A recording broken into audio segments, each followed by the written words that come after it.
Hello students, my self Dinesh दादी, stream chemistry CLC.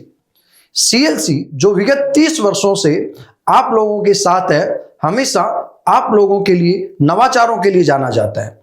चाहे post Covid हो, प्री कोविड हो, कोविड हो, हर दरमियान सीएलसी आप लोगों के साथ रहा है और आप लोगों की जितनी हेल्प कर सकता है सीएलसी हमेशा तत्पर रहा है। इसी नवाचारों की श्रेणी में हम PYQ, JEE main, JEE advanced और नीट के प्रीवियस ईयर के क्वेश्चंस का वीडियो सॉल्यूशन आपको प्रोवाइड कर रहे हैं। विगत वर्षों से देखा जा रहा है कि जो पेपर आ रहा है वो PYQ के इर्द गिर्द पेपर आ रहा है। इन PYQ का वीडियो सॉल्यूशन हम देखते हैं, इनको सोल्व करते हैं तो हम अपनी रैंक को इंप्रूव कर सकते हैं और सिलेक्शन को श्योर कर सकते हैं। हेलो दोस्तों, हम लोग डिस्कस कर रहे हैं जेई एडवांस का पेपर है, फिजिकल केमिस्ट्री 2020 का पेपर डिस्कस कर रहे हैं। सेक्शन ए है। सेक्शन ए में अपने पास ओनली सिंगल करेक्ट ऑप्शन है। सिंगल करेक्ट ऑप्शन पे विचार करते हैं। ठीक है, देखिए, the distribution of the molecular speed, the distribution of the molecular speed of gas as per figure show below, then the ratio of the most probable, average and root mean square speed respectively. Dear students, हमें यहाँ JEE ने एक graph दिया है जो fraction of molecules और speed के बीच में है, जिसे हम मैक्सवेल डिस्ट्रीब्यूशन के लिए पढ़ते हैं। जब मैक्सवेल डिस्ट्रीब्यूशन के लिए ग्राफ पढ़ते हैं तो अपने पास ये ग्राफ क्या आता है? अनसिमेट्रिक आता है। और यहाँ अपने पास ये जो ग्राफ गिवन है वो कैसा ग्राफ है? सिमेट्रिक ग्राफ गिवन है। अगर ये अपने पास सिमेट्रिक ग्राफ गिवन है तो अपने पास ये वाली वेलोसिटी क्या हो जाएगी? मोस्ट प्रोबेबल स्पीड हो जाएगी। ये अपने पास मोस्ट प्रोबेबल स्पीड हो जाएगी। और अपने पास सिमेट्रिक ग्राफ में मोस्ट प्रोबेबल स्पीड, इनका एवरेज भी किसके इक्वल हो जाएगा? मोस्ट प्रोबेबल स्पीड के इक्वल हो जाएगा। तो अपने पास जो VMP मोस्ट प्रोबेबल स्पीड है वो किसके इक्वल हो जाएगी? V एवरेज के इक्वल रहेगी। तो इनका रेशियो कितना हो जाएगा? 1:1। और VRMS तो उतना ही रहेगा, √3RT/mW। तो अपने पास जो इनका रेशियो है ये रेशियो आ जाएगा, देखना, VMP V एवरेज की हो जाएगी और VRMS कितने टाइम होती है? 1.224 टाइम होती है। तो अपने पास कौन सा आ जाएगा? अपने पास ये रेशियो आ जाएगा 1:1:1.224। ठीक है डियर स्टूडेंट्स, नेक्स्ट लिखते हैं section B. Section B more than one correct है, जिसमें एक से ज्यादा ऑप्शन अपने पास करेक्ट हो सकते हैं। तो इस सेक्शन पे हम डिस्कशन कर रहे हैं। और सीएलसी की जेई फरवरी में ही जेई एडवांस की टेस्ट सीरीज लॉन्च हो रही है। आप उसमें हिस्सा लेके अपने सिलेक्शन को श्योर कर सकते हैं।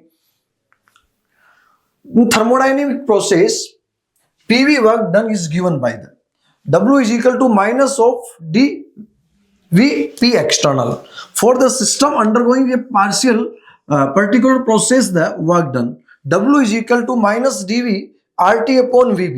The equation is applied to A। ये इक्वेशन किस किस के प्रोसेस के लिए अप्लाई हो सकती है? तो डियर स्टूडेंट, सिंपल सी बात है, A और B अपने पास दिया है। A और B क्या होता है? वान डेर वाल कांस्टेंट होता है। तो थर्मोडायनेमिक्स में हम लोग कहते हैं W इज इक्वल टू अपने पास होता है, देखना, W इज इक्वल टू होता है minus of P external dV। ऐसा ही होता है थर्मोडायनेमिक्स में। अब अपने पास जो इक्वेशन होती है van der Waals gas equation, van der Waals equation क्या होती है?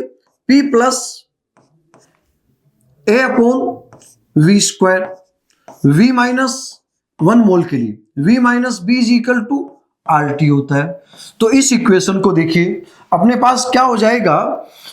P प्लस A/V² बराबर क्या हो गया? RT/V minus B।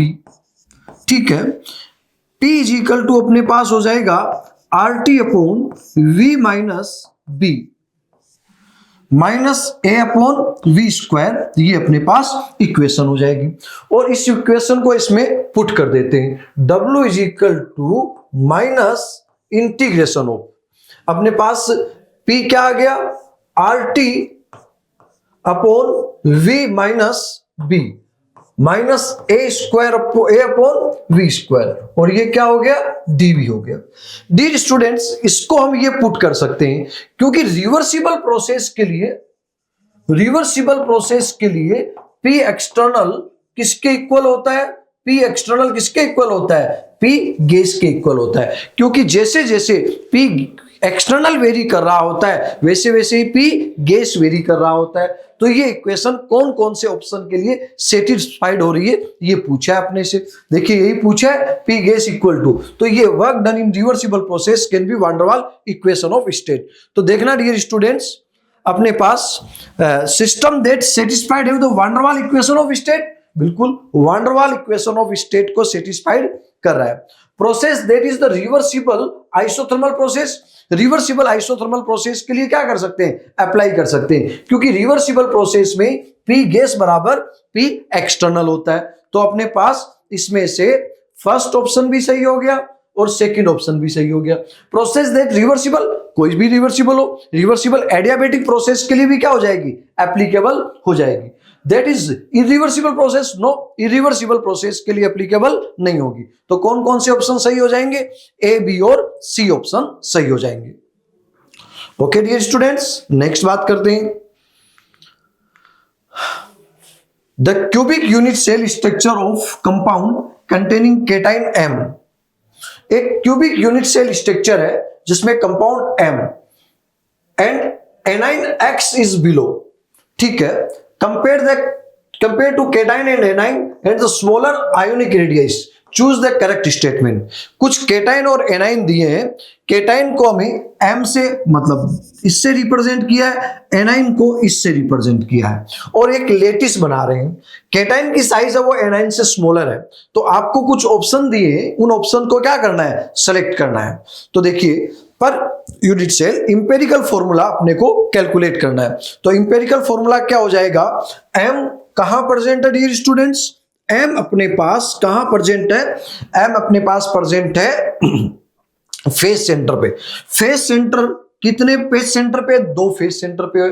Face centre का एक पे पार्टिसिपेशन कितना होता है, 1/2, तो दो फेस सेंटर पे हो गया, 1/2 पार्टिसिपेशन हो गया, तो एम कितना हो गया, 1। एक्स की बात करते हैं तो एक्स कहां अवेलेबल है, एक्स अपने पास एज सेंटर पे अवेलेबल है। एज सेंटर पे अवेलेबल है तो एज का पार्टिसिपेशन कितना होता है, 1/4, तो इसका पार्टिसिपेशन हो जाएगा, एज कितनी है, 4 एज पे प्रेजेंट है, और पार्टिसिपेशन कितना हो गया, 1/4, तो एम और एक्स। तो एम्पेरिकल फॉर्मूला अपने पास क्या हो जाएगा, एम एक्स इसका एम्पेरिकल फॉर्मूला हो जाएगा। तो फर्स्ट ऑप्शन अपने पास क्या हो जाएगा, करेक्ट ऑप्शन हो जाएगा। एम्पेरिकल फॉर्मूला अपने पास ये है। अब हम बात करते हैं, the cation M and N have the different coordination number geometry, नहीं, इंपेरिकल फॉर्मूला 1:1 आया है, तो केटाइन और एनाइन का अपने पास कोऑर्डिनेशन नंबर भी क्या रहेगा, इक्वल रहेगा। ये क्या बोल रहे हैं, डिफरेंट कोऑर्डिनेशन, नो, इसका कोऑर्डिनेशन और इसका कोऑर्डिनेशन नंबर कितना होगा, सिमिलर होगा। Next, the ratio of M X bond and length and the cubic unit cell length is 0.868। हमें m और x बॉन्ड लेंथ है वो कैलकुलेट करनी है। तो डियर स्टूडेंट्स, बिल्कुल सिंपल सा है, देखना, m बॉन्ड लेंथ में अपने पास ये m और x की बॉन्ड लेंथ होगी, ये m और x की बॉन्ड लेंथ होगी। यहां से एक राइट ट्राइंगल बना रहे हैं तो एक डिस्टेंस तो कितनी होगी, a/2, और इधर से किया तो ये कितनी होगी, a/√2। a/√2 होगी, तो हमने कहा बॉन्ड लेंथ बिटवीन द, तो a/2 a/2 2 आ गया, तो कितना हो जाएगा, √3a/4। तो ratio of the m bond length and the x bond length is 0.866 आ गया। तो बिल्कुल सही अपने पास थर्ड स्टेटमेंट है वो क्या हो गया, करेक्ट हो गया। The ratio of the ionic radius of cation and A9, cation और एनाइन की आयोनिक रेडियस का रेशियो कितना होगा, 0.414। अगर हम केटाइन और एनाइन की आयोनिक रेडियाई का रेशियो कैलकुलेट करना चाहिए तो कोऑर्डिनेशन नंबर 8:8 है, तो अपने पास कितना हो जाएगा 0.732 होगा, जो कि अपने पास ये क्या हो गया, रॉन्ग स्टेटमेंट हो गया। तो कौन सा ऑप्शन सही है, ए और सी ऑप्शन अपने पास करेक्ट ऑप्शन है। नेक्स्ट चेक करते हैं। The section contains 6 questions in numerical value। Numerical value के सी सेक्शन को हम चेक कर रहे हैं, तो सी सेक्शन में अपने पास क्या है देखते हैं। 5 ml 0.1 m oxalic acid solution taken in A conical flask, titrate against NaOH। एक कोनिकल फ्लास्क में लिया गया है और कोनिकल फ्लास्क में लेके किसके अगेंस्ट टाइट्रेट कर रहे हैं, NaOH के अगेंस्ट टाइट्रेट कर रहे हैं। Burette using the phenolphthalein indicator, the volume of NaOH required to the appearance of the permanent fat pink color is a tubate below 5 experiment. What is the concentration of the molarity of NaOH? Dear students, बिल्कुल simple सी बात कर रहा है, अपने पास oxalic acid है, oxalic acid में drop by drop क्या मिला रहा है, ब्यूरेट से NaOH मिला रहा है, और फिनोप्थेलिन इंडिकेटर यूज में लिया है। फिनोप्थेलिन इंडिकेटर में ये अपने को बताना चाहता है कि जब इक्विवेलेंट पॉइंट अवेलेबल हो जाएगा तो पिंक कलर में कन्वर्ट हो जाएगा। तो अब हमें आपको NaOH की कॉन्सेंट्रेशन कैलकुलेट की है। फर्स्ट एक्सपेरिमेंट किया 12.5 आया, सेकेंड एक्सपेरिमेंट पे रीडिंग 10.5 आई, थर्ड, फोर्थ और फिफ्थ एक्सपेरिमेंट पे रीडिंग कितनी आई, 9 आई। इसका मतलब ये बता रहा है कि जो एक्यूरेट रीडिंग है वो एक्यूरेट रीडिंग कितनी होगी, 9 ml होगी। अब 9 ml होगी तो हम आसानी से यूज कर सकते हैं, क्या यूज कर सकते हैं कि हम कह सकते हैं कि ये ऑक्जेलिक एसिड हो गया H2C2O4 किसके साथ रिएक्ट कर रहा है, NaOH के साथ रिएक्ट कर रहा है। तो हम बोल सकते हैं N1V1 बराबर क्या हो जाएगा, N2V2 हो जाएगा। N1 कितना है अपने पास, N1 हो जाएगा 0.1 इंटू 2, N फैक्टर हो गया, V1 कितना 5 ml काम में लिया था, इसका M हो जाएगा एक ही है, और V कितना आ गया 9 ml काम में आ जाएगा। तो M बराबर यहां से अपने पास देखना कितना आ जाएगा, वही 9, तो 1/9 0.11 mm आ जाएगा। ठीक है, तो देखना इसका अपने पास क्या हो गया 0.11 m। Okay dear students, next check करते हैं। Consider the reversible reactions. एक रिवर्सिबल रिएक्शंस अपने को दे रखा है A2B 8000 kelvin, 8 time T the temperature of the system was increase to 2000 kelvin. पहले अपने पास कोई रिएक्शन हो रही थी A2B रिएक्शन हो रही थी, तो इसमें अपने पास पहले टेम्परेचर 1000 केल्विन था, 1000 केल्विन था। The temperature of system increase to 2000 kelvin, बाद में ये टेम्परेचर कितना कर दिया 2000 केल्विन कर दिया। अलाउड टू इक्विलिब्रियम, और 2000 पे भी क्या हो गया, इक्विलिब्रियम स्टेब्लिश्ड हो गया, इक्विलिब्रियम से related. Do this experiment the partial pressure of A maintain at 1 bar, partial pressure A है वो 1 बार अपना मेंटेन कर रखा है। ठीक है, given below the plot of the partial pressure of B with the ratio of standard Gibbs energy 8000 kelvin and 2000 kelvin. Dear students, questions को ध्यान से समझे। एक हमें डेल्टा जी नोट के बारे में पूछा है और अपने पास इक्विलिब्रियम कांस्टेंट गिवन है, तो क्या हम लोग डेल्टा जी और इक्विलिब्रियम कांस्टेंट में रिलेशन जानते हैं क्या, delta G naught standard Gibbs free energy और इक्विलिब्रियम कांस्टेंट में रिलेशन जानते हैं। Delta G naught equal to होता है अपने पास क्या हो जाएगा, delta G naught equal to होता है -RT Kp हो जाएगा। तो डियर स्टूडेंट्स 1000 केल्विन पे बात करते हैं, तो 1000 केल्विन पे अपने पास Kp कितना हो गया, Kp is equal to Pb upon Pa हो जाएगा। तो 1000 केल्विन पे ये अपने पास हो गया 1000 केल्विन पे Kp, अपने पास कितना B का पार्शियल प्रेशर कितना हुआ 1000 केल्विन पे 10। ग्राफ बता रहा है, ये ग्राफ बता रहा है कि B का पार्शियल प्रेशर 1000 केल्विन पे कितना है, T टाइम पे अपने पास 10 है, तो अपने पास क्या हो जाएगा -RT ln 10।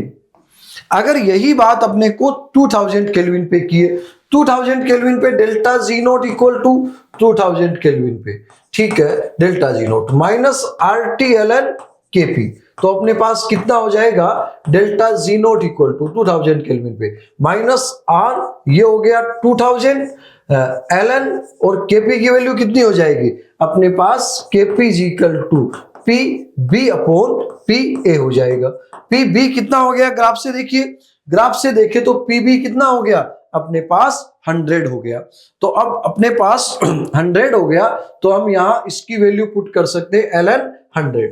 तो अपने पास इन दोनों को कंपेयर कीजिए, डेल्टा G1 आ गया, डेल्टा G2 आ गया, कंपेयर किया, कितना आ रहा है 0.25 आंसर आ रहा है। तो कौन सा आंसर करेक्ट हो जाएगा, 0.25।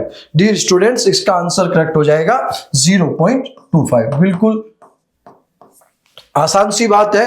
केवल इक्विलिब्रियम कांस्टेंट का किसके साथ रिलेशन पूछा है, केवल इक्विलिब्रियम कांस्टेंट का डेल्टा जी के साथ रिलेशन हमें पूछा है। नेक्स्ट बात करते हैं, consider the 70% efficiency of hydrogen oxygen fuel cell. Fuel cell से रिलेटेड बात कर रहा है, hydrogen oxygen working under the standard condition at 1 bar and 298 Kelvin, H2 plus half O2 equal to H2O. The work derived from the cell on the consumption of 1 into 10 to power 3 mole of hydrogen is used to compress 1 mole of monoatomic ideal gas thermally insulated container. What is the change in temperature? Dear students, बिल्कुल simple सी बात कर रहा है, electrochemistry को thermodynamics से जोड़ रहा है। एक सेल काम कर रहा था और सेल क्या एफिशिएंसी 70% थी। अगर इतना हाइड्रोजन अपने पास क्या होता है, यूज्ड होता है, यूटिलाइज होता है, तो टेम्परेचर में कितना चेंज होगा। तो dear student, standard reduction potential of 2 half cell hydrogen और ऑक्सीजन का दिया हुआ है। तो अपने पास यहां देखिएगा, हाइड्रोजन तो क्या हो गया, रिड्यूस हो गया, ऑक्सीजन क्या हो गया, ऑक्सीडाइज हो गया। तो ई नोट कितना आ जाएगा, E naught of cell equal to अपने पास आ जाएगा एनोड का standard oxidation potential, standard oxidation potential of anode plus standard reduction potential of cathode. आप सेम तरह से करें, राइट माइनस लेफ्ट करें तो दोनों का रिडक्शन पोटेंशियल लेना होगा। ये अपने पास आ गया ई नोट, ये हो गया 1.23 और ये कितना हो गया 0। तो ई नोट अपने पास 1.23 वोल्ट हो गया। ये ई नोट सेल अपने पास 1.23। ये क्या काम करेगा, इसके डेल्टा जी कैलकुलेट कर ले। डेल्टा जी इसकी कैलकुलेट करेंगे तो डेल्टा जी इक्वल टू अपने पास हो जाएगा minus NF of E naught of cell. लेकिन ये n कितना हो गया, माइनस n कितना आ रहा है, n की वैल्यू कितनी हो रही है, 2 हो रही है, हाइड्रोजन के लिए 2 हो रही है, माइनस 2 F96500 इंटू कितना हो गया 1.23। लेकिन डेल्टा जी जो इसका लेना है वो कितने, ये कितने मोल हाइड्रोजन के लिए, 1 मोल हाइड्रोजन के लिए। अपने को कितने मोल हाइड्रोजन के लिए बात कर रहा है, अपने को 1 into 10 to power 3 के लिए बात कर रहा है, विथ एफिशिएंसी 70%। तो हमें इसका कितना लेना है, 1 into 10 to power 3 मोल के लिए लेना है, 1 into 10 to power -3 मोल के लिए लेना है, परसेंट 70% एफिशिएंसी के साथ लेना है, जो क्या करेगा, टेम्परेचर इंक्रीज करेगा। और वो किसके इक्वल हो जाएगा, जो टेम्परेचर इंक्रीज करेगा वो हो जाएगा NCV dt के इक्वल हो जाएगा। तो अपने पास देखना दे भी रखा है 2 into 10 9500 1.23 into 10 to power -7 kilo joule. तो W इज इक्वल टू क्या हो जाएगा, NCV dt। तो यहां से ये वैल्यू पुट करके डेल्टा T कैलकुलेट करें तो नियर अबाउट वैल्यू कितनी आ रही है, 13.32 आ रही है। बिल्कुल सेम जो अपने पास CV की वैल्यू अपने पास गिवन है। कैसा गिवन है CV की वैल्यू, CV की वैल्यू मोनोएटॉमिक गैस है तो 3/2 गिवन है। तो डियर स्टूडेंट्स, बिल्कुल वही अपने पास आंसर दे रखा है 13.32। ठीक है, तो आंसर कितना हो जाएगा, 13.32 हो जाएगा। ओके, नेक्स्ट डिस्कस करते हैं।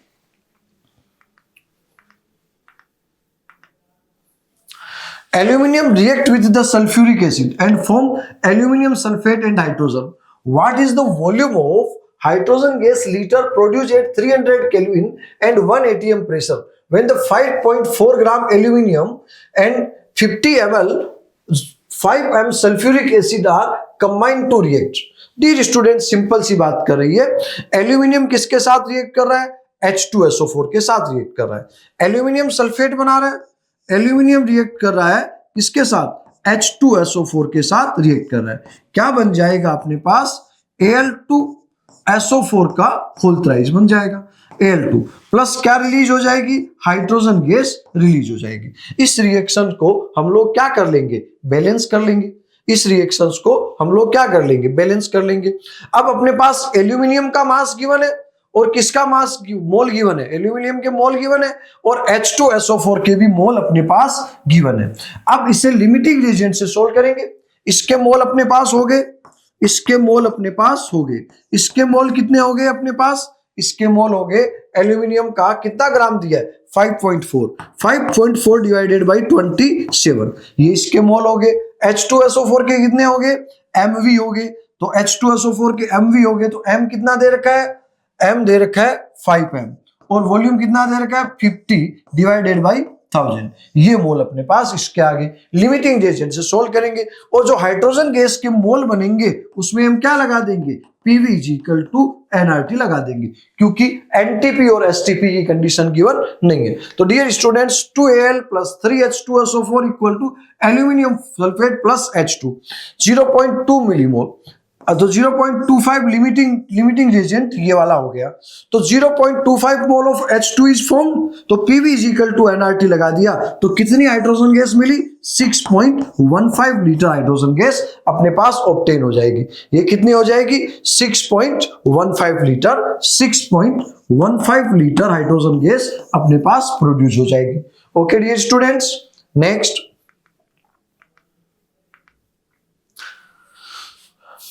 90 uranium-238 known as undergoes radioactive decay to form 82-206 Pb by the emitting of alpha and beta particles. A rock initially contained 68 into 10 to power minus 60 gram of uranium. If number of alpha particles that will emitted during its radioactive decay to this in the half life is Z into 10 to power 18. What value of the Z? Dear students, यहाँ बिल्कुल simple सी बात कर रहा है। जो uranium है 238 किसमें डीके हो रहा है? पीबी में डीके हो रहा है। तो कुछ अल्फा पार्टिकल इमिट हो रहे हैं और कुछ बीटा पार्टिकल इमिट हो रहे हैं। फिर ये बोल रहा है 3 हाफ लाइफ के बाद इसकी कितनी अमाउंट रिमेनिंग रहेगी। तो क्वेश्चंस को देखिए, 3 हाफ लाइफ के बाद ये अपने पास कितना रह जाएगा? ये 3 हाफ लाइफ के बाद स्टार्टिंग में मान लो जितना भी हो, ए था, एक हाफ लाइफ के बाद कितना हो जाएगा? a/2। नेक्स्ट हाफ लाइफ के बाद कितना हो जाएगा? a/4। नेक्स्ट हाफ लाइफ के बाद कितना हो जाएगा? a/8 रह जाएगा। और बिल्कुल इनमें कितने अल्फा पार्टिकल इमिट हुए और कितने बीटा पार्टिकल इमिट हो रहे हैं, ये तो हम आसानी से कैलकुलेट कर सकते हैं। यूरेनियम 238 92 है, पीबी में कन्वर्ट हो रहा है, तो अपने पास क्या रहना चाहिए? अपने पास मास और चार्ज कंजर्व रहना चाहिए। तो 8 तो अल्फा पार्टिकल हो रहे हैं और 6 beta particle. Initially 3 half life के बाद ये n0/8 रह जाएगा, ये 7 n0/8 बन जाएगा। बनने वाला फ्रैक्शन इतना हो जाएगा और ये कितना हो जाएगा? 8 टाइम मिल जाएगा। मास ऑफ यूरेनियम कितना हो गया? 68, 238 इंटू 10 टू पावर -6। तो नंबर ऑफ यूरेनियम एटम्स कितने हो गए? 68। मोल से Na से मल्टीप्लाई कर देंगे तो अपने पास अल्फा पार्टिकल इमिट हो रहे हैं वो इसके 8 टाइम इमिट हो रहे हैं। तो ये आ गया 1.2 इंटू 10 टू पावर 18। अपने पास करेक्ट आंसर कितना हो जाएगा? 1.2 हो जाएगा। करेक्ट आंसर कितना हो जाएगा? 1.2 हो जाएगा। ठीक है। गुड मॉर्निंग स्टूडेंट, मैं डॉक्टर मनीष डोडी। अब हम बात करेंगे अभी पेपर जेईई एडवांस 2020 का। इसमें इनऑर्गेनिक केमिस्ट्री के लिए पार्ट की बात करेंगे। पहला दिया गया अपने निम्नलिखित में किसको कौन सा जल गठन पर O2 मुक्त करता है? O2 मुक्त करने के लिए बेटा बात करें, जो ये तो मिक्स्ड ऑक्साइड है, इसमें तो क्या होता है? PbO एंड PbO2 का बना होता है, ये तो करेगा नहीं। ये सुपर ऑक्साइड है, सुपर ऑक्साइड को अपन क्या करेंगे? हाइड्रोलाइसिस करते हैं तो अपने पास क्या मिलता है? H2 मिलती है, जबकि इनमें क्या मिलता है? ओनली H2O2 मिलेगा। ये पेरोक्साइड है, ये भी क्या है? पेरोक्साइड है, इसमें भी क्या मिलेगा? H2O2 मिलेगी। तो अपना आंसर आ जाएगा बी। नेक्स्ट बात करते हैं, ये क्वेश्चन लिया गया है कहां से? अपने यहां पर थोड़ा करेक्शन है, ये पीबी है बेटा, ये सोल्ट एनालिसिस क्वेश्चन लिए थे। The colourless aqueous solution containing nitrate of two metal X and Y when it was added in the aqueous solution of NaCl, white PPT was found। बेटा white PPT NaCl chloride आयनों की white PPT अपने को किसके किसके साथ मिलती है? तो बेटा AgCl, PbCl2, Hg2Cl2 and CuCl की अपने को व्हाइट पीपीटी मिलती है। इनकी व्हाइट पीपीटी अपने को प्राप्त होती है। तो अपने पास ऑप्शन में तो देखो ये दोनों तो है ही नहीं, तो व्हाइट पीपीटी अपने को किसकी मिलेगी? AgCl और PbCl2 की मिलेगी। ठीक है, तो अपने एक ही ऑप्शन में है AgCl और PbCl2, ये इस ऑप्शन में है ही नहीं अपने पास। फिर भी आगे और बात कर लेते हैं, आगे सेट बेटर है क्या? ठीक है, this PPT was found partially soluble in hot water to give residue P and solution Q। अगर ये दोनों अपन लेते हैं तो अपन बात करते हैं हॉट सॉल्यूशन लेते हैं, हॉट गर्म करते हैं इसको, तो PbCl2 वाटर सोल्यूबल हो जाती है, PbCl2 वाटर सोल्यूबल हो जाती है किसमें? हॉट वाटर में। जबकि AgCl कैसे रहता है? इनसोल्यूबल है। तो रेजिड्यू किसकी बच गई अपने पास? P रेजिड्यू बच गई, तो ये हो गया P और ये क्या हो गया अपने पास? Q हो गया। क्या आ गया? Q। ठीक है, the residue P was soluble in aqueous ammonia and also access sodium thiosulphate. बिल्कुल AgCl है जो सोल्यूबल हो जाएगी अमोनिया में, किसके कारण सोल्यूबल हो जाएगी बेटा? ये AgNH3 का होल ट्वाइस बनने के कारण सोल्यूबल हो जाती है। और थायोसल्फेट में सोल्यूबल हो जाती है किसके कारण? AgH2O3 का होल ट्वाइस -3 बनने के कारण सोल्यूबल हो जाती है। ठीक है, ये कह रहा है कि जो सॉल्यूशन Q है, give yellow PPT with Ki। अगर PbCl2 की रिएक्शन अपन किससे कराते हैं? Ki से कराते हैं, तो अपने को PbI2 की येलो पीपीटी मिल जाती है। तो ये अपनी आगे रिएक्शन दी, अपना आंसर आ गया फर्स्ट। वैसे तो अपने को पहले से ही पता लग जाता है, या क्लोराइड से ही पता लग जाएगा व्हाइट पीपीटी किसकी किसकी आती है, कि ऑप्शन कोई और सेट हो ही नहीं रहा इसमें। ठीक है, देखते हैं ये रिएक्शन दी गई है सारी की सारी partially soluble in hot water, तो ये तो बच जाएगा AgCl अपने पास, और ये क्या चला जाएगा? PbCl2 चला जाएगा। ठीक है, आगे इनकी रिएक्शन कराते हैं, तो ये क्या बन गया अपने पास? मैं ले लो AgCl ले सकता हूं और PbCl2 ले सकता हूं, इनकी ही व्हाइट पीपीटी अपने को यहां मिल रही है। नेक्स्ट बात करें, choose the correct statement among the following. FeCl3 has tetrahedral geometry, बिल्कुल सही बात है बेटा, sp3 हाइब्रिडेशन आएगा इसमें, sp3 हाइब्रिडेशन आएगा। कह रहा है COEN का होल NH3 का होल ट्वाइस Cl2, ये कंडीशन कौन सी बन गई? MAA A2B2 बन गई, A2B2 क्या बन गई? A2B2। इसके 3 ज्यामितीय समानता बनेंगे बेटा, 2 नहीं 3 ज्यामितीय समानता बनती है। अगर FeCl3 high spin only magnetic movement, then तो प्रचक्र मात्रा चुंबकीय आघूर्ण से अधिक है। इसमें बात करें तो ये तो अपने बात करें, ये तो कैसा बन गया अपने पास? डायमैग्नेटिक बन गया है ना? नहीं, FeCl3 में बात करें, सॉरी सर, FeCl3 में बात करें तो FeCl3 में कितना बना? +3 बना, तो D5 आ जाएगा। क्या बन जाएगा? कह रहा है इसमें मैग्नेटिक मूवमेंट ज्यादा है किसकी तुलना में? इसकी तुलना में। इसमें बात करें तो कोबाल्ट किसमें बन गया? D+2 भी बन गया, स्ट्रॉन्ग फील्ड लिगेंड की तरह बिहेव करेंगे, तो यहां हाइब्रिडेशन कौन सा आएगा? D2sp3 आएगा। क्या आएगा? D2sp3 अपने पास हाइब्रिडेशन आएगा। तो इसमें मैग्नेटिक मूवमेंट कम मिलेगा किसकी तुलना में? इसकी तुलना में। तो ये बात भी अपने पास बिल्कुल सही है। आगे बात करें कोबाल्ट, कह रहा है इसमें हाइब्रिडेशन कौन सा है? sp3d2। नहीं बेटा, अपने ऊपर वाले में बताया अभी कि इसमें D2sp3 हाइब्रिडेशन है। कौन सा है? D2sp3। तो करेक्ट स्टेटमेंट पूछिए तो अपने पास करेक्ट स्टेटमेंट हो गई फर्स्ट एंड थ्री। नेक्स्ट बात करते हैं, तो देखो सॉल्यूशन में दे रखा है sp3 है, 3 ज्योमेट्रिक लाइसिज्म है, इसमें sp3 है, इसमें कितना है? D2sp3 है। With respect to hypochlorite chloride ion पर क्लोराइड आयन, बेटा हाइपोक्लोराइट आयन होता है OCl माइनस, क्लोराइड आयन होता है ClO3 -1, पर क्लोराइड आयन होता है ClO4 -1। इनमें बात की जाए, the hypochlorite ion is the strongest conjugated base. बेटा वीक एसिड होगा तो स्ट्रॉन्गेस्ट कंजुगेटेड बेस होगा, बिल्कुल राइट बात है ये। The molecular shape of the only chloride ion is influenced by the lone pair के कारण ये थोड़ी सी इसकी शेप अलग मिलती है अपने को, बिल्कुल सही बात है ये भी। The hypochlorite ion chloride ion has show disproportional reaction to rise to identical set of the ion. नहीं, अलग अलग सेट देते हैं, जो आगे अपने को रिएक्शन दे रखी है।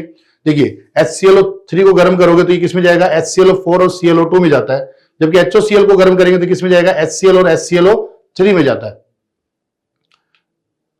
नेक्स्ट बात करते हैं इसमें फोर्थ में, the hypochlorite ion oxidise the sulphite ion. Sulphite ion को रिएक्शन कराएं किससे? HOCl माइनस से कराएं तो अपने को क्या मिलता है? सल्फेट आयन मिल जाता है। क्या मिल जाता है? सल्फेट, क्योंकि ये एक अच्छा ऑक्सीडाइजिंग एजेंट है, एक अच्छा ऑक्सीडाइजिंग एजेंट है। ठीक है बेटा, एक अच्छा ऑक्सीडाइजिंग एजेंट है। तो अपना आंसर आ जाएगा फर्स्ट सही है, सेकंड सही है और फोर्थ सही है। ठीक है, तो 2020 के जेईई एडवांस के पेपर के हम ऑर्गेनिक पार्ट का सॉल्यूशन करने वाले हैं। तो देखते हैं फर्स्ट क्वेश्चन क्या है। फर्स्ट क्वेश्चन आपको दिया हुआ है कि Newman projection of P Q R and S R shown below. आपको 4 कंपाउंड दिए हुए हैं जिनके न्यूमैन्स दिए हुए हैं। ठीक है, which of the following option represent identical molecule. एकदम इजी क्वेश्चन है, आपको न्यूमैन से सिंपल कंपाउंड बनाना है और जिनके नेम सेम आए वो कंपाउंड आइडेंटिकल हो जाएंगे। जैसे फर्स्ट कंपाउंड को अगर मैं कन्वर्ट करूंगा तो ये वाला जो कार्बन है वो फ्रंट कार्बन है। एक मैं एग्जांपल करके बताता हूं आपको, ये फ्रंट वाला कार्बन है, ये फ्रंट वाला कार्बन है और इस कार्बन पे एक CH3 लगा हुआ है, एक CH3 लगा हुआ है और एक इथाइल ग्रुप लगा हुआ है C2H5। यहां पे CH3 लगा हुआ है और यहां पे भी क्या लगा हुआ है, CH3 लगा हुआ है। बेक वाले कार्बन की तरफ जाएंगे, ये जो बड़े सर्किल में दिखाया हुआ है ये बेक वाला कार्बन है जिसपे एक OH लगा हुआ है। ठीक है, और एक CH3 ये वाला और ये CH3 वाला ये वाला, ये बेक वाले पे लगे हुए हैं, ये CH3 और ये CH3, ये बेक वाला कार्बन है। अब हम ये देखेंगे कि इन चारों को हम स्ट्रक्चर को ओपन कर देंगे। ओपन करने के बाद जहां पे आईपीसी नेम जिन कंपाउंड का सेम आएगा वो कंपाउंड आइडेंटिकल हो जाएगा। तो देखो, जैसे फर्स्ट कंपाउंड आपको दिया हुआ है, ये वाला फर्स्ट दिया हुआ है, इसको मैंने ओपन किया तो ये वाला कंपाउंड बन गया। ये फ्रंट वाला कार्बन है, ये फ्रंट वाला कार्बन है और ये रेयर वाला कार्बन है। फ्रंट वाले कार्बन पे एक 2 CH3 और एक इथाइल ग्रुप लगा हुआ है, रेयर वाले कार्बन पे 2 CH3 और एक OH ग्रुप लगा हुआ है। इसमें ये वाला फ्रंट वाला कार्बन है, तो यहां पे इस फ्रंट वाले कार्बन पे एक तो ये ग्रुप लगा हुआ है, एक तो ये वाला ग्रुप लगा हुआ है, एक ये वाला लगा हुआ है, एक ये वाला लगा हुआ है। तो यहां से मैंने दिखाया है ये फ्रंट वाला कार्बन और इस पे एक ग्रुप ये हो गया। ठीक है, एक H हो गया और एक इथाइल ग्रुप हो गया। उसके बाद जो रेयर वाला कार्बन है उस पे 2 H और एक CH3 है, तो इस पे 2 H हो गए और ये CH3 हो गया, ये सेकंड कंपाउंड हो गया। थर्ड कंपाउंड की बात करें तो थर्ड कंपाउंड पे फ्रंट वाले कार्बन पे 2 CH3 और एक OH लगा हुआ है, तो ये फ्रंट वाला कार्बन हो गया, इस पे CH3 OH। बेक वाले कार्बन पे जाऊंगा तो ये बेक वाला कार्बन है, रेयर कार्बन, जिसपे एक हाइड्रोजन लगा हुआ है और 2 इथाइल ग्रुप लगे हुए हैं, ये दोनों इथाइल ग्रुप आ गए। ऐसे अगर मैं फोर्थ की बात करूंगा तो ये फ्रंट वाला कार्बन है जिसपे कार्बन पे 2 हाइड्रोजन हो गए, ये फ्रंट यहां दिखा दिया मैंने, एक CH3 हो गया। ये रेयर वाला कार्बन हो गया जिसपे क्या लगा हुआ है, एक आइसोप्रोपाइल ग्रुप लगा हुआ है, एक इथाइल ग्रुप लगा हुआ है और एक OH ग्रुप लगा हुआ है। सभी कंपाउंड को मैंने ओपन कर लिया। ओपन करने के बाद अब हम इनका नेमिंग देखेंगे कि क्या आ रहा है। तो फर्स्ट कंपाउंड की जैसे मैंने नंबरिंग कर रखी है 1 2 3 4 5, ये वाली चेन बन गई आपकी और इस कंपाउंड का नाम हो जाएगा 2,2,2,3,3 ट्राइमिथाइल पेंटेन 2-ऑल। सेकेंड वाले की बात करेंगे, सेकेंड वाले में आपके पास जो चेन बनेगी वो ये वाली बन जाएगी। ठीक है, और इस कंपाउंड का नेमिंग जो हो जाएगा 3-इथाइल 2-मिथाइल पेंटेन 2-ऑल। तो ये दोनों सेम नहीं है। अगर मैं इसकी बात करूंगा तो इस कंपाउंड में जो नेमिंग हो जाएगी वो ये वाली चेन बन जाएगी और 3 नंबर पे इथाइल लगा हुआ है, 2 नंबर पे मिथाइल लगा हुआ है, पेंटेन 2-ऑल। तो देखो ये वाला और ये वाला कंपाउंड दोनों क्या आ रहे हैं, आपके आइडेंटिकल आ रहे हैं, आइडेंटिकल आ रहे हैं। फोर्थ वाले कंपाउंड की बात करूंगा तो 3-इथाइल 2-मिथाइल पेंटेन 3-ऑल इसका नाम आएगा। क्या फर्स्ट वाले का नाम है क्या 3-इथाइल, ये वाला नाम है 3-ऑल, बट इस पे 2 पे है, इस पे 3 पे है, तो ये नहीं है। तो अगर हम बात करें तो Q और R जो है वो अपने पास क्या आ रहे हैं, आइडेंटिकल आ रहे हैं।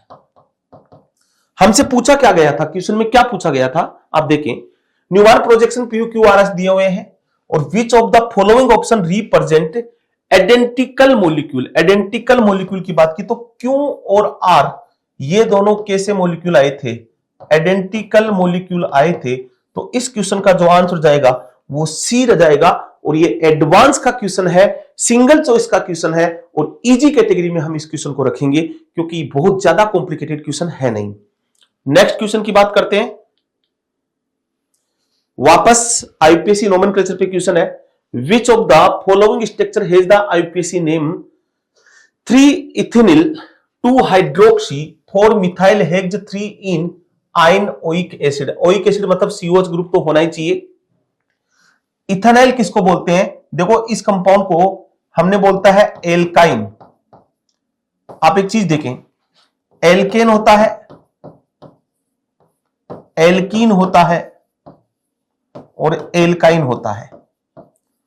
इसका मैं मोनो रेडिकल बनाऊंगा, एक हाइड्रोजन हटाऊंगा, तो जो मोनो रेडिकल बनेगा उसको हम बोलते हैं एल्काइल। एल्कीन से अगर हाइड्रोजन हटाऊंगा, इसका मोनो को रेडिकल बनाऊंगा, तो इसको बोलते हैं एल्कीनिल। और अगर इससे हाइड्रोजन हटाऊंगा तो इसको बोलूंगा एल्काइनिल। एल्काइनिल। एल्क रिप्रेजेंट करता है नंबर ऑफ कार्बन को, तो हमें दिया गया है 3 इथाइनिल। तो 3 कार्बन, 2 कार्बन CH, मतलब ये वाला जो होगा, ये वाला जो रेडिकल होगा, ये वाला रेडिकल होगा, 2 कार्बन एल्क, मतलब यहां पे लिखेंगे हम एथ, फिर आइन, फिर इल, ये इसका नाम होगा। तो हमारे कंपाउंड का नेमिंग करेंगे, देखते हैं क्या है। फर्स्ट कंपाउंड जो है, यहां पे अगर हम बात करें फर्स्ट कंपाउंड जो है उसका नेमिंग क्या होगा, तो अगर मैं यहां से carboxylic acid main functional group है, यहां से अगर मैं चेन सेलेक्ट करूं तो ये वाली चेन मेरे पास आएगी। तो 2 नंबर पे हाइड्रोक्सी आ रहा है। नंबरिंग होगी यहां से 1 2 3 4 5 और 6। तो हमसे बोला 3 इथेनिल, तो 3 नंबर पे इथेनिल हमारे पास नहीं आया है, इसका मतलब ये ऑप्शन नहीं आएगा। 3 नंबर पे अपने पास आया है इथाइल, तो ये गलत हो गया। सेकंड ऑप्शन की तरफ चलते हैं, वापस से हम चेन सेलेक्ट करेंगे, लॉन्गेस्ट चेन की तरफ जाएंगे तो ये वाली चेन बनेगी। इधर से नंबरिंग होगी 1 2 3 4 5 और ये 6। अब देखते हैं क्या 3 नंबर पे इथेनिल ग्रुप है, ये इथाइनिल ग्रुप हो गया 3 नंबर पे, जो मैंने बोला है यहां पे ये वाला ग्रुप हो गया, 3 नंबर पे ये ग्रुप हो गया। फिर 2 हाइड्रोक्सी, डेफिनेटली 2 नंबर पे हाइड्रोक्सी है। 4 मिथाइल, बट आप देखिए यहां 4 मिथाइल नहीं है, ये वाला ग्रुप कौन सा हो गया, इथाइल हो गया, तो ये ऑप्शन भी नहीं आएगा। थर्ड ऑप्शन की तरफ जाते हैं, यहां भी वही चेन सेलेक्ट हम करेंगे और ये 1 2 3 4 5 6, तो यहां भी अपने पास 3 नंबर पे इथाइनिल नहीं आया है, 4 नंबर पे आया है, तो ये भी गलत है। इसको चेक करते हैं कि यहां पे क्या पॉसिबल है, तो ये 1 2 3 4 5 6, 3 नंबर पे इथेनिल हो गया, ये वाला जो हो गया वो आपका ये वाला हो गया, ठीक है। 4 नंबर पे ये जो ग्रुप है वो कौन सा ग्रुप है, ये हाइड्रोक्सी ग्रुप हो गया। और 4 पे हमारे पास हाइड्रोक्सी ग्रुप बोल रहा है कि 2 हाइड्रोक्सी हो गया ये। फिर 4 मिथाइल, ये 4 नंबर पे ये जो ग्रुप है वो कौन सा हो गया, मिथाइल हो गया। तो ऑप्शन जो करेक्ट ऑप्शन है वो जाएगा कौन सा, डी आंसर जाएगा। बाकायदा सॉल्यूशन मैंने दिया है, आप देख लो, यही कंपाउंड है 3 इथेनिल 2 हाइड्रोक्सी 4 मिथाइल हेक्स 3 इन 5 आइन ओइक एसिड। सिंपल नोमेनक्लेचर से क्वेश्चन है। ओके, नेक्स्ट क्वेश्चन की बात करते हैं। ये क्वेश्चन अच्छा मान सकते हैं, बट ये बहुत अच्छा क्वेश्चन नहीं है। अच्छा क्वेश्चन इन द सेंस मतलब बहुत ज्यादा कंसेप्ट नहीं है, बहुत सिंपल क्वेश्चन है। अगर बच्चा थोड़ा सा भी अप्रोच करे तो आसानी से आंसर निकाल सकता है। आपको बोला था Fischer projection of D erythrose is shown below. आपको ये डी इरिथ्रोज का फॉर्मूला दिया हुआ है, जिसका फिशर प्रोजेक्शन आपको दिया हुआ है। फिर डी इरिथ्रोज एंड इट्स आइसोमर, मतलब ये जो कंपाउंड आपको दिया हुआ है इसके आइसोमर आपको दिए हुए हैं, जिनको लिस्टेड किया गया है PQRS in column first. Choose the correct relationship of PQRS with D इरिथ्रोज from column second. आपको इसके साथ जो आपको PQRS दिया है उनके साथ रिलेशन बताना है, ठीक है। देखो क्वेश्चन को देखिए आप, ये वाला दिया हुआ है, इन सभी कंपाउंड का डी इरिथ्रोज दिया हुआ है ना, ये वाला डी इरिथ्रोज दिया हुआ आपको, ये वाला,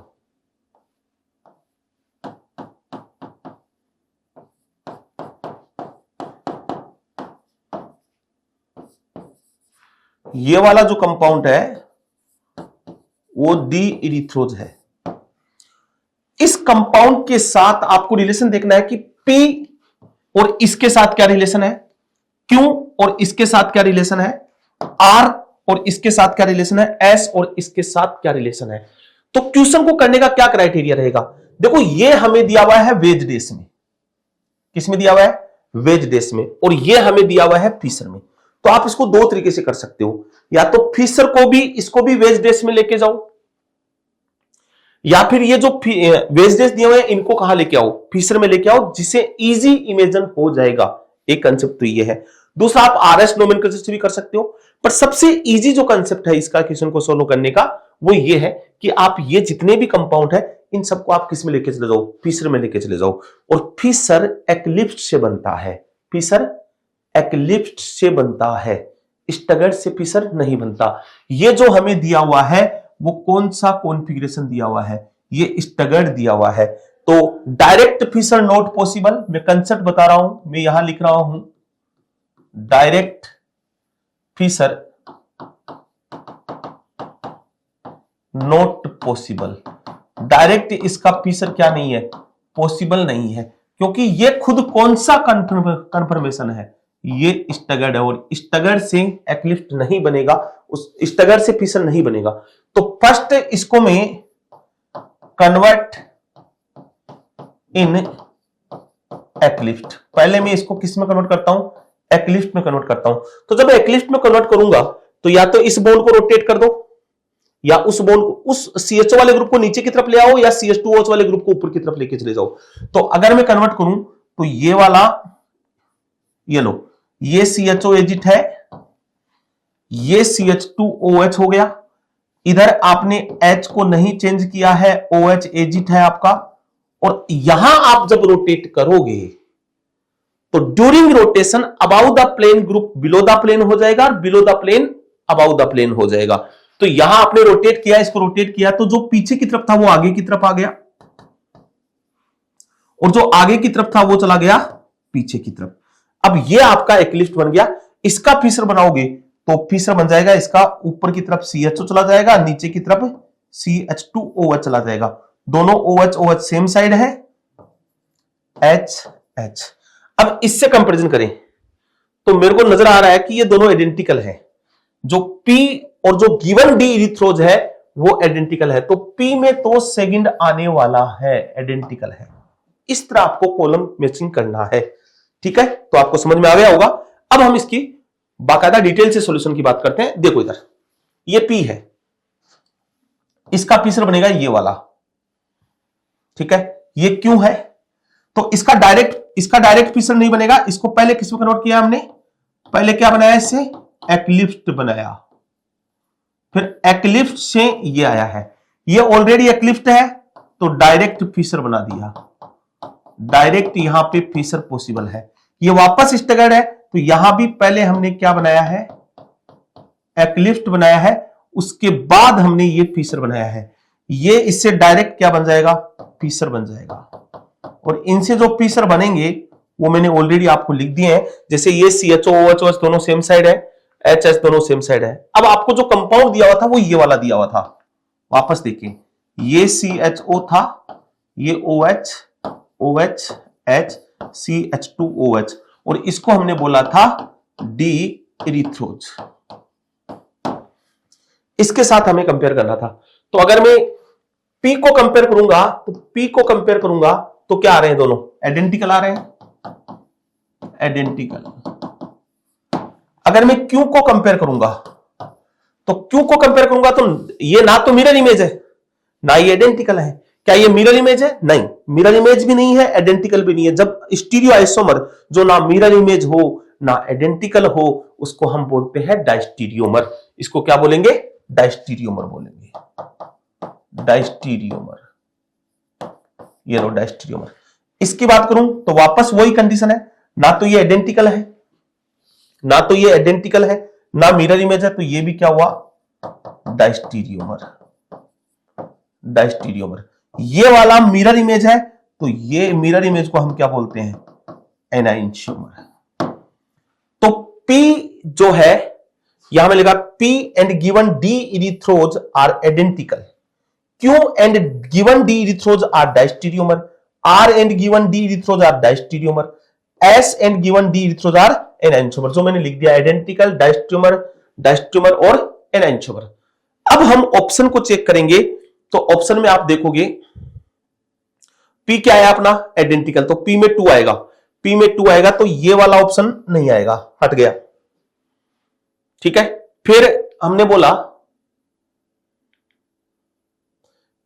P और D आइडेंटिकल थे, Q और D डायस्टीरियोमर है, तो इसका मतलब इसमें डायस्टीरियोमर आएगा, मतलब Q में 1 आएगा, Q में 1 यहां नहीं है और Q में 1 यहां नहीं है। ऑप्शन हमारा सेट हो गया, ऑप्शन जो जाएगा वो जाएगा सी। तो सिंपल क्वेश्चन, आपको एक्चुअली में स्टीरियो आइसोमर को चेंज करके उसको कंपेयर करना था कि वो कौन सा आइसोमर है। Okay, next question. अब हम बात करेंगे ये 2022 में, मैं केवल ऑर्गेनिक के पार्ट की बात कर रहा हूं, 3 सिंगल चॉइस क्वेश्चन थे, जो तीनों ही क्वेश्चन नोमेनक्लेचर आइसोमेरिज्म से हैं। ये बहुत बड़ी बात है, 3 सिंगल चॉइस, तीनों ही नोमेनक्लेचर आइसोमेरिज्म से क्वेश्चन थे। नाउ हम सेक्शन बी की बात करते हैं, सेक्शन सेकंड की बात करते हैं, जिसमें 4 ऑप्शन है, one of more than of these answer, जिसमें एक से ज्यादा आंसर करेक्ट होने वाला है, मल्टीपल चॉइस क्वेश्चन है। देखते हैं फर्स्ट क्वेश्चन कौन सा है। ये जीओसी से रिलेटेड होगा क्वेश्चन, जनरल ऑर्गेनिक केमिस्ट्री से रिलेटेड होगा, जीओसी का क्वेश्चन है। क्या बोला है, with respect to the compound 1 to 5 choose the correct statement. आपको करेक्ट स्टेटमेंट की बात करनी है। The acidity of compound first is due to delocalisation in the conjugated base. भाई हम क्या करते हैं, है ना, एसिडिटी कैसे चेक करते हैं, पहले ये बताओ, एसिडिटी हम चेक कैसे करते हैं। कोई भी कंपाउंड है, H है, H प्लस देने के बाद ये बनता है कॉन्जुगेटेड बेस, और हम बोलते हैं कि कॉन्जुगेटेड बेस जितना ज्यादा स्टेबल होगा, ये कंपाउंड उतना ही ज्यादा एसिडिक नेचर का होगा, यही कंसेप्ट बोलते हैं। तो ये बोल रहा है कॉन्जुगेटेड बेस, इसका कॉन्जुगेटेड बेस H जाएगा, यहां नेगेटिव चार्ज आएगा, और ये नेगेटिव चार्ज 3 रिंग के साथ क्या दिखा रहा है, रेजोनेंस दिखा रहा है। तो हम बोल सकते हैं the acidity of compound first is due to delocalisation of the conjugated base. तो ये हाइड्रोजन एसिडिक नेचर की है, और इसका मैं पीकेए भी आपको बता देता हूं, इसका पीकेए आता है 33.5। इस कंपाउंड का H जाएगा, नेगेटिव जाएगा, तो यहां ये रेजोनेंस स्टेबलाइज नहीं है, ये नेगेटिव चार्ज, तो इसका पीकेए बढ़ जाएगा, इसका पीकेए आएगा 42 के क्लोज। यहां भी कोई एक्स्ट्रा स्टेबिलिटी नहीं आ रही, इसका पीकेए जो जाएगा वो 50 के क्लोज जाएगा।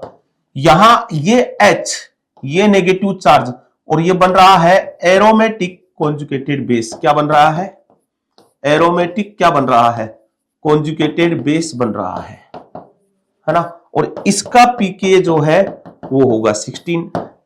ये H S% करेक्टर बढ़ेंगे, इसका कॉन्जुगेटेड बेस भी स्टेबल ही है, ये मोर S% करेक्टर है, तो इसका जो पीकेए है वो जाएगा 25 के क्लोज। तो फर्स्ट कंपाउंड तो सही है, the conjugated base of compound fourth is aromatic, ये बात भी सही है। देखो एरोमेटिक बन रहा है, नेगेटिव चार्ज आएगा, कॉन्जुगेटेड बेस जो बनेगा वो ये वाला बनेगा, 6 पाई इलेक्ट्रॉन क्या होने वाले हैं, डीलोकेलाइज होने वाले हैं। Compound second become more acidic when it has NO2 substituent. Definitely इस नेगेटिव चार्ज को स्टेबल करना है, तो इस पे हम कौन से ग्रुप लगाएंगे, इलेक्ट्रॉन विड्रॉइंग ग्रुप लगाऊंगा, तो ये नेगेटिव चार्ज की स्टेबिलिटी बढ़ेगी। बात क्लियर, कॉन्जुगेटेड बेस की स्टेबिलिटी बढ़ानी है तो इलेक्ट्रॉन विड्रॉइंग। तो ये बात सही है कि अगर कंपाउंड सेकंड बिकम ज्यादा एसिडिक हो जाएगा, मतलब ये ऐसे कंपेयर कर रहा है, एक बेंजीन है, एक NO2 यहां पे लगा दिया, तो इन दोनों में से ज्यादा H एसिडिक किसकी है, तो सेकंड की ज्यादा एसिडिक होगी H, क्योंकि NO2 का कौन सा इफेक्ट लगने वाला है, -I भी काउंट करेगा। The acidity of compound follow the order, first most acidic नहीं है, आपको देखो मैंने पीके वैल्यू लिखी है, मोस्ट एसिडिक जो है वो कौन सा अपने पास, 4th है, उसके बाद 5 है, उसके बाद फर्स्ट है, उसके बाद सेकंड है, और ये 3rd है। ये एसिडिक ऑर्डर आएगा, ये वाला क्या आएगा, एसिडिक ऑर्डर आएगा, तो ये वाला ऑर्डर क्या है, गलत है। तो आंसर तो इसका A, B, C तीनों आंसर जाएगा। डिटेल से सॉल्यूशन में लेके आया हूं, देख लिया आप इधर। The acidity of compound is first is due to delocalisation, ये नेगेटिव चार्ज का डीलोकेशन है, conjugated base of first stabilised by resonance. The conjugated base of compound 4 is aromatic, 4n plus 2 pi हो गया, n की value 1 होगी, 6 पाई डिलोक्राइज हो रहा है due to this aromatic in nature, as well as the stability of conjugated base increase, acidic nature also increase and due to minus R के साथ साथ यहां माइनस आई भी काम करेगा, minus I effect of NO2 group stability, minus NO2 group stability of conjugated base क्या हो जाएगी, इंक्रीज हो जाएगी, और correct acidic order pK value की बेस पे ये आने वाला है, तो गिवन जो है वो गलत है, तो इसका आंसर जो जाएगा वो A B C, complete question GOC से था। बस थोड़ा सा इसमें प्रॉब्लम ये आ सकती है कि बच्चे को अगर थोड़ा सा पीके का आइडिया है तो वो क्वेश्चन अटेम्प्ट कर पाएगा। नेक्स्ट, हाँ ये था in the reaction scheme 7 below QRS are the major product. आपको इसमें बोलना है कि रिएक्शन में क्या बनेगा, आपको बोलना है कि QRS, क्या S ये है, Q ये है, ये वाला बोला है, और रिएक्शन आपको करवानी है। तो रिएक्शन की सीक्वेंस आप देखें क्या हुआ है, ये फ्रीडल-क्राफ्ट एसाइलेशन रिएक्शन है। कौन सी रिएक्शन है? Friedel-Crafts acylation reaction. और फ्रीडल-क्राफ्ट एसाइलेशन रिएक्शन की अगर हम बात करेंगे तो यहां से 2 हाइड्रोजन है, इसका लग रहा है +H, और इलेक्ट्रोफाइल यहां जाएगा और यहां जाएगा, बट वो तो खाली नहीं है तो वहां नहीं जाएगा, तो ये AlCl3 लेगा और ये इलेक्ट्रोफाइल इस पोर्शन पे क्या करेगा, अटैक करेगा। तो अटैक करेगा तो क्या बनने वाला है, ये आप देख रहे हो, इधर से टूटा, C डबल बॉन्ड O जुड़ गया, फिर CH2 COH, जो H+ निकलेगा वो इस AlCl3 को इसमें कन्वर्ट कर देगा, तो आपके पास Q जो कंपाउंड आएगा वो ये वाला आएगा। सिंपल। इसमें मेन क्वेश्चन क्या है कि पोजीशन आप कहां अटैक करवाओ, तो देखो यहां इसका +H नहीं लग रहा, +I लग रहा है, यहां पे +H तो ऑर्थो पैरा डायरेक्टिव हो गया, पैरा पे ऑलरेडी ग्रुप लगा हुआ है, तो पैरा ऑर्थो पे पोजीशन पे क्या कर जाएगा, अटैक कर जाएगा। फिर बोल रहा है जिंक अमलगम HCl क्लीमेंसन रिडक्शन, और ये क्या करता है, CO ग्रुप है ना, CO group of carbonyl reduce in CH2 group, ये कार्बोनिल को CH2 ग्रुप में रिड्यूस करेगा। तो ये वाला कार्बोनिल है आपके पास, ये वाला इसको नहीं करेगा क्योंकि ये एसिड का CO ग्रुप है, इसको ये कन्वर्ट कर देगा CH2 में। तो देखो इस CO को मैंने CH2 में कन्वर्ट कर दिया है, ये लो। फिर H3PO4 इस OH को हटाएगा, यहां से इलेक्ट्रोफाइल बनेगा, वो इस पे क्या करेगा, अटैक करेगा। बात समझ में आ गई? जैसे ही अटैक करेगा ये वो इसको बोलेंगे इंट्रामोलिकुलर एसाइलेशन। H3PO4 इस OH को हटाएगा और ये यहां अटैक कर जाएगा, और फाइनली जो कंपाउंड R जो है वो ये वाला अपने पास आ जाएगा। फिर ये ग्रिग्नार एजेंट दिया हुआ है, ग्रिग्नार एजेंट CH3MgBr, ये यहां से यहां, ये यहां से यहां, और न्यूक्लियोफिलिक एडिशन रिएक्शन हो जाएगा, तो यहां CH3 और OH हो जाएगा, और फाइनली आपके पास R ये वाला बन जाएगा, इसमें कन्वर्ट हो जाएगा।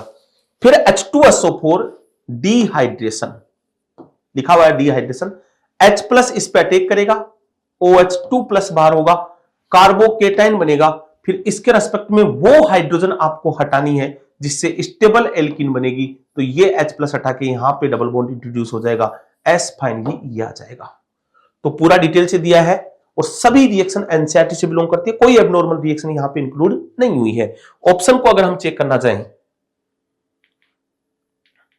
तो हमारे पास ये, इसको A बोल देते हैं, इसको B बोल देते हैं, इसको C बोल देते हैं, और इसको D बोल देते हैं।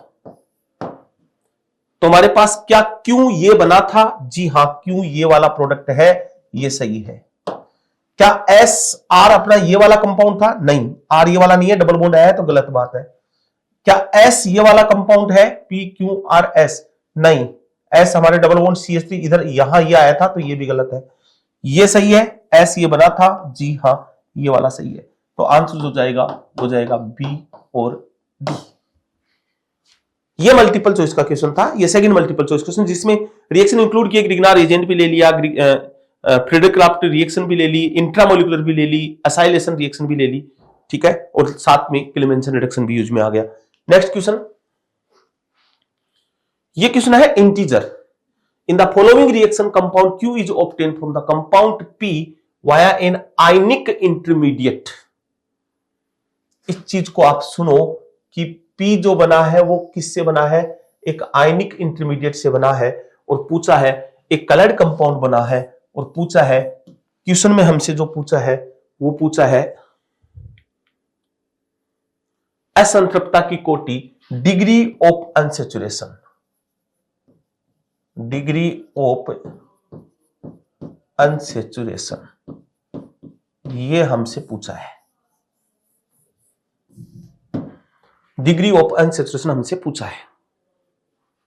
तो पहले कंपाउंड को ओपन करके हम देख लेते हैं कि कंपाउंड है क्या। ये देखो कंपाउंड को अगर आप गौर से देखोगे, बीच में बेंजीन बनी हुई है, यहां पे भी बेंजीन लगाया हुआ है, यहां पे भी बेंजीन लगाया हुआ है, और यहां पे भी बेंजीन लगाया हुआ है, और यहां दिया हुआ है C डबल बॉन्ड O, और ये OCH3, और यहां लिखा है कंसंट्रेट H2SO4। कंसंट्रेट H2SO4 करेगा क्या, सबसे पहले इस एस्टर का करेगा हाइड्रोलाइसिस। क्या करेगा, हाइड्रोलाइसिस। तो ये यहां से टूटेगा भैया H और ये OH, तो फाइनली जो कंपाउंड बनेगा अपने पास वो यहां पे OH ग्रुप लग जाएगा, ठीक है। फिर ये H2SO4, तो पहला कंपाउंड जो बना अपने पास ये वाला कंपाउंड बन गया है। फिर कंसंट्रेट H2SO4, अभी मैंने पीछे वाले केस में बताया है, ये इस OH को हटाएगा, यहां पॉजिटिव चार्ज आएगा, ये इलेक्ट्रोफाइल होज बन जाएगा, और ये ARSC हो जाएगी, वो भी इंट्रामोलिकुलर, और ये इस रिंग पे घूम के क्या कर जाएगा, अटैक कर जाएगा। और ये जो कंपाउंड है वो कॉन्जुगेशन के कारण कैसा कंपाउंड है, कलर्ड कंपाउंड है। अब इसका DU पूछा है, तो 4 तो रिंग हो गई, 1 2 3 4 5 DU तो हो गया किसका, रिंग का, प्लस 3 3 6 3 9 और 3 12 और एक ये वाला 13 हो गए आपके पास डबल बॉन्ड। टोटल जो DU की वैल्यू आएगी वो कितनी आएगी, 18। तो 18 इसका क्या आएगा, आंसर आएगा। ये 2020 में ऑर्गेनिक के जो क्वेश्चन आए हुए थे उनको मैंने आपको यहां डिटेल से सोल्व करवाया है, ठीक है। नेक्स्ट वीडियो में हम सेकंड पेपर का देखेंगे।